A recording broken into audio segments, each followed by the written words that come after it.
që ne kemi për të diskutuar, për të debatuar dhe për të dhënë idetë tona në lidhje me proceset e ndryshme.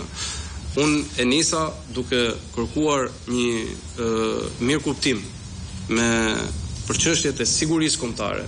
Unë nuk mundet të anashkalohet pastrimi i parave.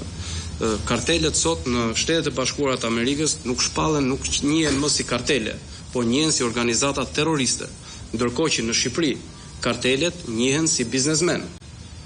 Dhe ne kemi parë në këto vite edhe deputet të cilët sot janë pas hekurave pikërisht për lidhje me këto kartele. Qofshin këto troplinët, qofshin këto avdylajt, qofshin këto hajrat, bajrat e tjerë me rast pafund.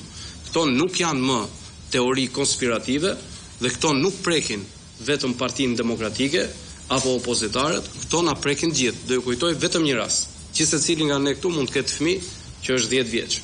Një fëmijë 10 vjeç u plagos për shkak përplasjeve të bandave në zonën e Don Boskos. Një gjë që fare mirë nëse do të ishin dëgjuar denoncimet e bëra prej vitesh në lidhje me atë band të opozitës, mbase policia e shtetit do të kishte bërë detyrën e vet.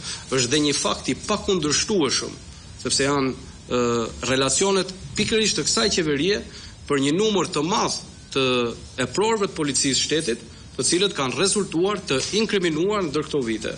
Ne i referohemi këtyre raporteve si raporte serioze. Unë mirë kuptoj pikpyetje që mund të ketë mazhoranca në lidhje me akuzat e opozitës, po nëse nuk doni të na dëgjoni ne, mendoj që është e udhës të dëgjojmë raportet ndërkombëtare, qoftë kjo të antimafjes, Departamentit të Shtetit dhe të Këshillit të Evropës, për të cilën ju kërkoni që ne të ecim përpara drejt integrimit dhe do të keni mbështetjen e plotë të asaj partie që ka liberalizuar vizat, që ka hapur asocim stabilizimin për vazhdimsinë tonë drejt integrimit Bashkimin Evropian, që nuk mund bëhet kurrë pa luftuar krimin organizuar.